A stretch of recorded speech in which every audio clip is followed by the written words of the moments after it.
Hello friends, welcome to the channel. आज का topic है ट्रीटमेंट ऑफ ट्यूबरक्लोसिस। इससे पहले हम है ना ट्यूबरक्लोसिस, ये जो टॉपिक है ट्यूबरक्लोसिस वो कम्युनिटी मेडिसिन का टॉपिक है। कम्युनिकेबल डिसीजेज हम कवर कर रहे हैं। ठीक है। तो इससे पहले दो वीडियो ऑलरेडी अपलोडेड हैं, जिसमें हम इंट्रोडक्शन से लेके डायग्नोसिस तक कवर कर चुके हैं। तो ये पार्ट 3 है। अगर आपने वो वीडियो नहीं देखे तो पहले आप उसे जाके देखें, जिससे कि आपको आगे का ट्रीटमेंट और RNTCP वगैरह कवर हो सके। ठीक है। तो वीडियो शुरू करने से पहले आपसे एक छोटी सी रिक्वेस्ट है। अगर आप हमारे चैनल पर नए हैं तो प्लीज़ चैनल को सब्सक्राइब कीजिए, और अगर आपको नोट्स चाहिए तो आप हमारे चैनल की मेंबरशिप ज्वाइन कर सकते हैं। ठीक है। तो अब हम शुरू करते हैं ट्रीटमेंट।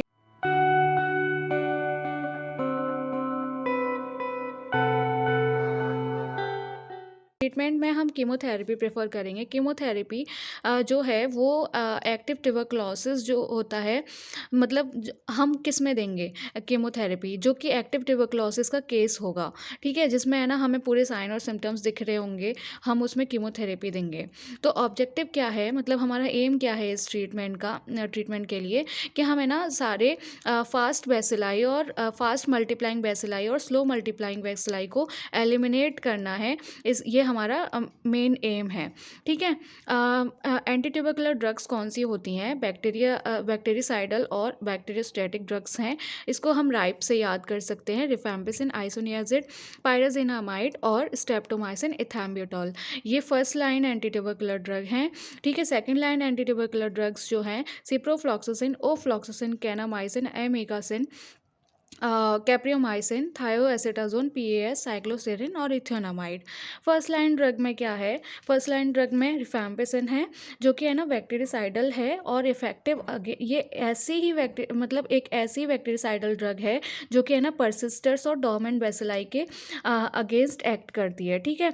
ये जो है वो है ना एक्स्ट्रा सेल्यूलर इंट्रासेल्यूलर बेसिलाई पे एक्ट करती है। ठीक है। और ये स्लो मल्टीप्लाइंग और इंटरमिटेंट मल्टीप्लाइंग बैक्टीरिया पे, मतलब उनको किल करती है। इसका एडवर्स इफेक्ट है renal failure, hepatotoxicity, thrombocytopenia, purpura. Second है आइसोनियाजिड। ये मोस्ट पावरफुल ड्रग है टीबी के ट्रीटमेंट में, और ये एक्ट करती है इंटरसेल्यूलर और एक्स्ट्रा सेल्यूलर बेसिलाई के अगेंस्ट, और ये रैपिड मल्टीप्लाइंग बैक्टीरिया पे अच्छे से एक्ट करती है। ठीक है। उनको किल करती है। एडवर्स इफेक्ट है इसका पेरिफेरल न्यूरोपैथी, हेपेटोटॉक्सिसिटी। अगर हम है ना आइसोनियाजिड में पायरोडॉक्सिन ऐड कर देंगे तो जो पेरिफेरल न्यूरोपैथी का एडवर्स इफेक्ट है वो रिमूव हो जाएगा। ठीक है। पायरेजिनामाइड में क्या है कि ये active against the slow multiplying intracellular bacilli, है ना, ये उसके अगेंस्ट काम करता है। और ये कहाँ एक्ट करता है? ये है ना जहाँ पे है ना इन्फ्लेमेटरी रिस्पॉन्स हो रहा होगा ना, उस साइट पे जो बैक्टीरिया होंगे ये उधर एक्ट करता है। ठीक है। ये जो है ये CSF में अच्छे से एक्ट करता है। तो ये जब ट्यूबरकुलर मेनिंजाइटिस की कंडीशन होगी तो हम उसमें हम इसको प्रेफर कर सकते हैं पायरेजिनामाइड को। ठीक है। तो ये इम्पॉर्टेंट है। और इसका एडवर्स इफेक्ट होता है हेपेटोटॉक्सिसिटी और हाइपर यूरिसीमिया। अब हम स्ट्रेप्टोमाइसिन की बात करेंगे। स्ट्रेप्टोमाइसिन में ये जो एक्ट करते हैं rapidly multiplying extra cellular bacilli पे एक्ट करते हैं। इसका एडवर्स इफेक्ट है, अगर प्रेगनेंसी में दे रहे हैं तो ये प्लेसेंटा को क्रॉस करके ऑटोटॉक्सिसिटी करा सकता है फीटस में। ठीक है। और इसका कॉन्ट्राइंडिकेशन है प्रेगनेंसी, मतलब प्रेगनेंसी में हमें इसे नहीं देना है। इथैम्ब्यूटॉल का एडवर्स इफेक्ट है ऑप्टिक न्यूराइटिस, जो कि है ना रेड ग्रीन कलर ब्लाइंडनेस कराता है। और इसका कॉन्ट्राइंडिकेशन है children less than 6 year of age, मतलब हम less than 6 year of age के बच्चों में नहीं देंगे। तो 2 फेज़ ऑफ कीमोथेरेपी है। तो इसमें क्या है, इंटेंसिव फेज़ कीमोथेरेपी में 2 फेजेस होते हैं। एक तो होता है इंटेंसिव फेज़ और एक होता है कंटिन्यूएशन फेज़। इंटेंसिव फेज़ में हम जितने हो सकते हैं उतने बैक्टीरिया मारने की कोशिश करेंगे। फिर भी अगर कोई बच जाता है, हमें लगता है कि है ना कोई परसिस्टेंट रह गया है, या है ना कोई मतलब किसी भी वजह से रह रहा है, ठीक है, या स्टेलाइज़ हो गया है, तो हम उसे कंटिन्यूएशन फ़ेज़ में ख़त्म करने की कोशिश करते हैं, ठीक है। इंटेंसिव फ़ेज़ में हम है ना 3 और मोर देन 3 ड्रग्स चलाते हैं, जिसकी वजह से जितने बेसिलाई हैं, मतलब ज़्यादा से ज़्यादा बेसिलाई ख़त्म हो सकें, और कंटिन्यूएशन फ़ेज़ में स्टेलाइज़ बैक्टीरिया को मारने की कोशिश करेंगे, स्मॉल नंबर ऑफ डोर्मेंट और परसिस्टेंट बेसिलाई को ख़त्म करने की कोशिश करेंगे, ठीक है। डोमिसिलियरी ट्रीटमेंट को हम एम्बुलेटरी ट्रीटमेंट भी कहते हैं। इसमें क्या है कि हमें ना पेशेंट को खुद ही दवाई दे देंगे और वो अपने घर पे जाके मतलब खुद से ही सेल्फ एडमिनिस्ट्रेट कर सकता है, मतलब खुद से ही ले सकता है without coming to the hospital. Short course chemotherapy, ठीक है। इसमें क्या है कि है ना बहुत टाइम से 18 मंथ का ड्यूरेशन चलता आ रहा था कीमोथेरेपी के लिए, मतलब एक बहुत लंबा टाइम था कि दवाई लेना कभी भूल भी जाना होता है, ठीक है। तो उसकी वजह से जो वेलिस फॉक्स हैं उन्होंने क्या किया कि है ना आइसोनियाजिड INS जो है वो आइसोनियाजिड है, आइसोनियाजिड के साथ रिफैम्पिसिन और पायरोजिनामाइड उन्होंने ऐड करी, जिसकी वजह से ये जो ट्रीटमेंट है, ये जो कोर्स है वो 6 to 9 मंथ का हो गया, ठीक है। डॉट्स भी है एक direct observe treatment short course therapy, जिसको हम आगे अभी डिस्कस करेंगे। इसका मतलब ये है कि है ना ट्रीटमेंट में ये सारी चीज़ें आती हैं, तो इसलिए डॉट्स भी इसमें हमने डाल दिया है। इसको हम डिटेल में आगे डिस्कस करेंगे। अब हम आते हैं प्रिवेंशन, ठीक है। प्रिवेंशन में हम BCG वैक्सीनेशन देते हैं। BCG वैक्सीनेशन में क्या है कि जो हम BCG वैक्सीनेशन में ऑब्वियसली BCG वैक्सीन देंगे, जो कि लाइव एटेन्यूएटेड वैक्सीन है, और ये किसने प्रोड्यूस करी थी? बैसिलस कैलमेट-गोरिन ने, है ना। इसका एम क्या है? इसमें हम आर्टिफिशियल इन्फेक्शन कराते हैं, जिसकी वजह से मतलब आर्टिफिशियल इन्फेक्शन कराएंगे ट्यूबरकल बैसिलाई के लिए, है ना। अब फिर क्या है कि फ्यूचर में अगर कोई इन्फेक्शन होता है तो वो उसको नहीं होगा। टाइप ऑफ वैक्सीन, 2 टाइप की वैक्सीन होती हैं। लिक्विड वैक्सीन जो कि हम फ्रेश वैक्सीन भी बोलते हैं उसको, ड्राइड वैक्सीन जिसको हम फ्रीज वैक्सीन भी बोलते हैं, है ना। जो ड्राइड वैक्सीन है वो लायोफाइलाइज्ड है, मोर स्टेबल है, और है ना उसी को यूज़ किया जाता है अभी, है ना। स्टोरेज, हम इसको स्टोर कैसे करके रख सकते हैं? अगर वो ट्रॉपिकल क्लाइमेट में है, ठीक है, तो हम उसे कुछ वीक्स तक स्टोर करके रख सकते हैं, मतलब वो कुछ वीक्स तक ही ठीक रहेगी। हम है ना उसको 1 साल तक भी सही स्टोर करके रख सकते हैं। वो कब?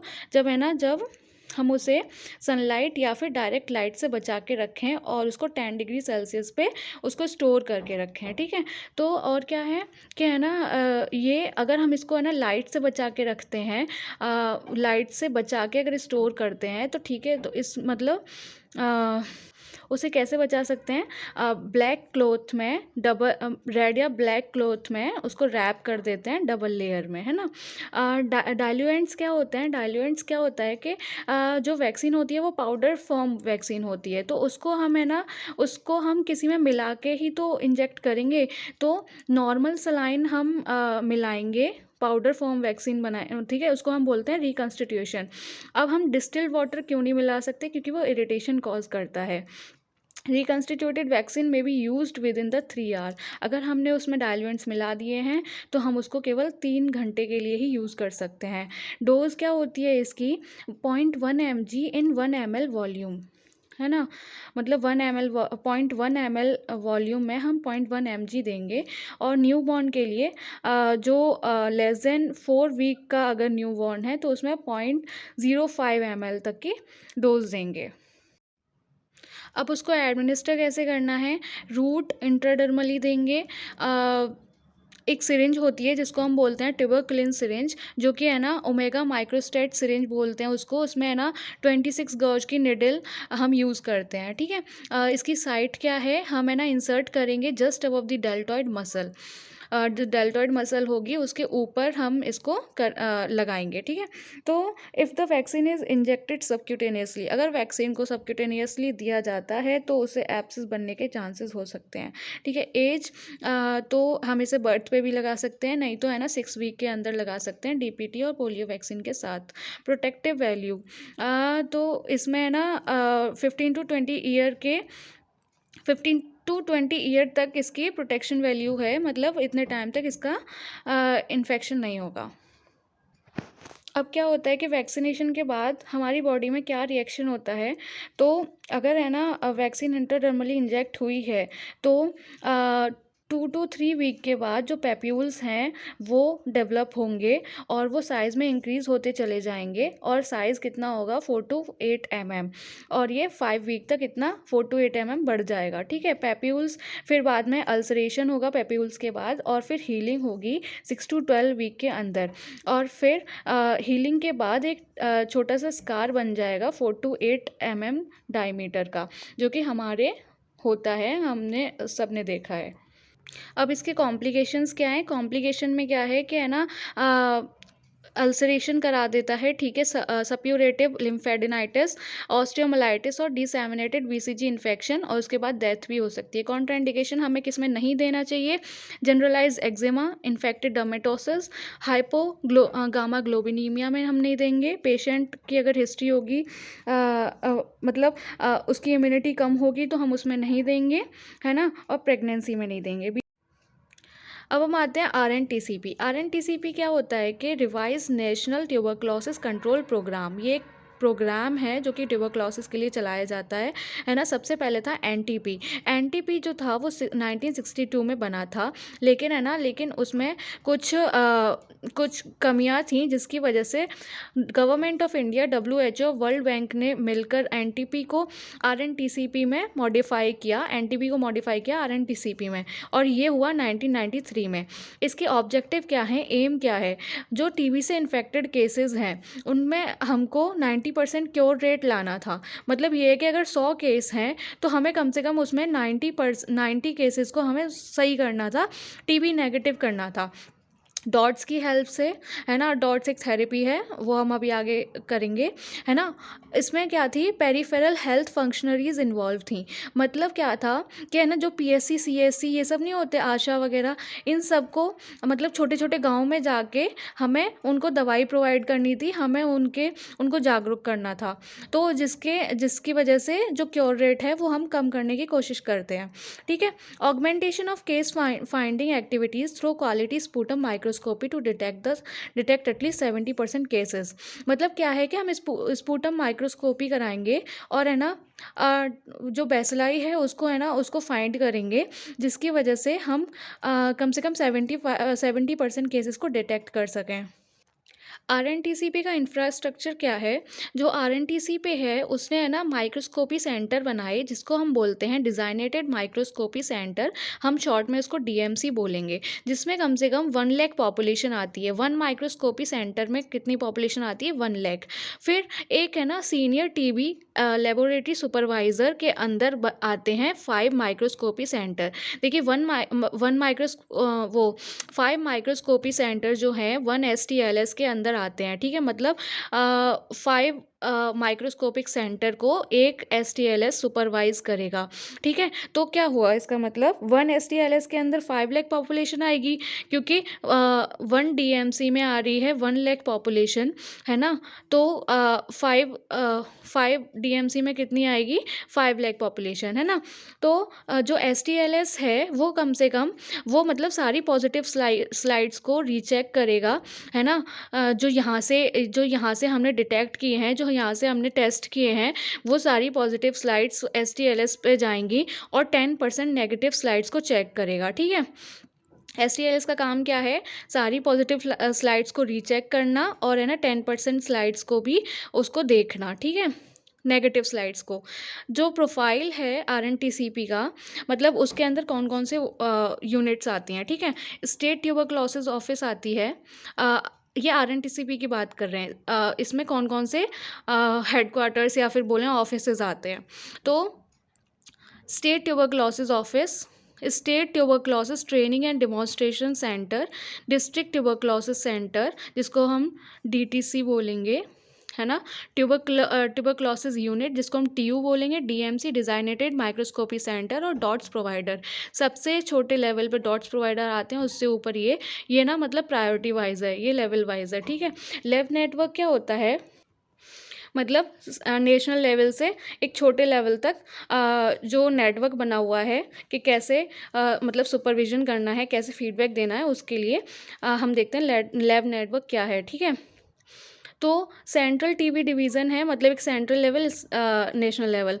सेंट्रल टीबी डिवीज़न सुपरवाइज़ करेगा नेशनल रेफरेंस लैब को, है ना? और ये फीडबैक देंगे सेंट्रल टीबी डिवीज़न को। मतलब ये जो ऑरेंज वाली एरो है वो सुपरविज़न के लिए है, और ये मतलब वही है ना कि बड़े लोग छोटे लोगों को सुपरवाइज़ करते हैं, गाइड करते हैं, और छोटे लोग उनको फीडबैक देते हैं, है ना? तो सेंट्रल लेवल का नेशनल लेवल को सुपरवाइज़ करेगा और ये सारी इन्फॉर्मेशन देगा सेंट्रल लेवल को।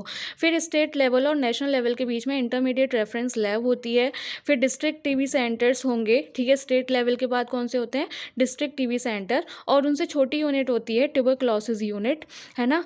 और एक ट्यूबरक्लोसिस यूनिट में 3 डीएमसी होते हैं, ठीक है?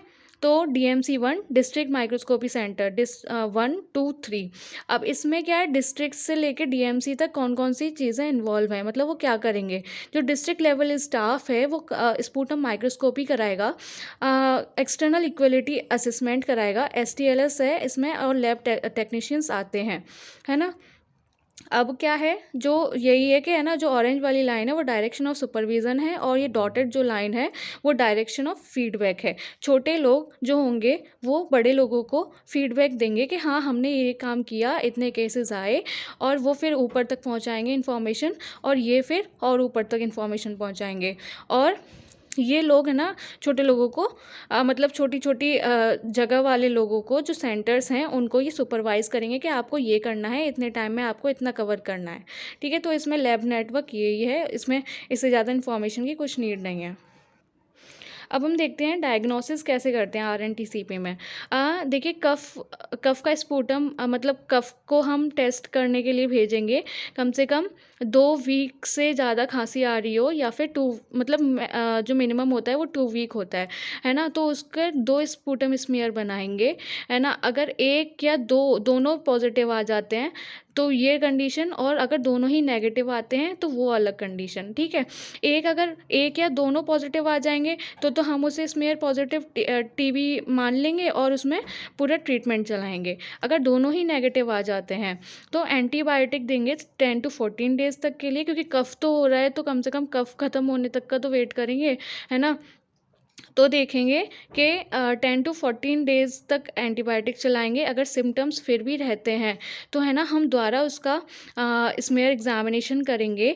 अगर वो पॉजिटिव आता है, एक या दोनों स्मीयर पॉजिटिव आते हैं, तो हम दोबारा से एंटी ट्यूबरकुलर ड्रग चला देंगे, मतलब ट्रीटमेंट चला देंगे। अगर नेगेटिव आता है तो उसका एक्सरे करेंगे, और टीबी का मतलब नेगेटिव आता है एक्सरे में भी तो नॉन टीबी उसको डिक्लेयर कर देंगे। अगर पॉजिटिव आता है तो हम उसको ट्रीटमेंट चला देंगे, ठीक है? चाहे उसका नेगेटिव स्मेयर हो, है ना? मतलब जो हमने जांच कराई है स्मेयर पॉजिटिव, जो हम यहाँ पे स्मेयर देख रहे थे, उसका अगर नेगेटिव है लेकिन एक्सरे में पॉजिटिव है, तब भी हम उसकी डॉट्स थेरेपी या फिर एंटी ट्यूबरकुलर ड्रग ट्रीटमेंट चलाएंगे। आरएनटीसीपी में क्या है कि है ना, जब मतलब डायग्नोसिस हमें मेन जो होती है वो स्पूटम माइक्रोस्कोपी ही करनी होती है, मतलब स्पूटम की जांच करनी होती है। इसमें हम एसिड फास्ट बेसिलाई को देखते हैं, और वो जेड स्टेनिंग करके हम उसे देख सकते हैं। मतलब जेड स्टेनिंग हम करते हैं एसिड फास्ट बेसिलाई को देखने के लिए। ट्यूबरकुलोसिस सस्पेक्ट, हम ट्यूबरकुलोसिस सस्पेक्ट किसको बोलेंगे? किसी भी पेशेंट को या किसी भी पर्सन को प्रोडक्टिव कफ आ रहा है मोर देन 2 वीक, है ना, विदाउट हीमोप्टिसिस, है ना, मतलब खून भी आ रहा है या नहीं भी आ रहा, लेकिन कफ है ना, फीवर है more than 2 week, chest pain है, वेट लॉस है, नाइट स्वेट्स हैं, और लॉस ऑफ एपेटाइट है, तो हम उसको बोलेंगे कि हाँ वो ट्यूबरकुलोसिस सस्पेक्ट है। मतलब भले ही जांच हुई है नहीं हुई, लेकिन अगर ये फीचर्स दिख रहे हैं तो हम उसको बोलेंगे कि हाँ वो ट्यूबरकुलोसिस का केस हो सकता है, उसको हम बोलेंगे ट्यूबरकुलोसिस सस्पेक्ट, ठीक है? Number of specimen required for diagnosis, हमने जैसे यहाँ पे बात करी कि हम है ना 2 स्पूटम स्मीयर लेंगे, तो है ना, तो 2 स्पूटम स्मीयर लेंगे, एक डे 1 पे जब हमें वो दिखाने आया है, जांच कराने आया है, एक डे 2 पे जो कि मॉर्निंग सैंपल होता है। मतलब क्योंकि रात में है ना वो कफ पूरा प्रोड्यूस होगा, तो हमें उसमें अच्छे से जाँच करने को मिलेगा। Chances of detecting smear positive cases, तो सैंपल 1 जो कि है ना डे 1 का है, उसमें 80% मतलब दिख सकता है, और सैम्पल 2 है उसमें 90% तक के डिटेक्ट हो सकते हैं। चांसेस होते हैं 93% तक डिटेक्ट होने के।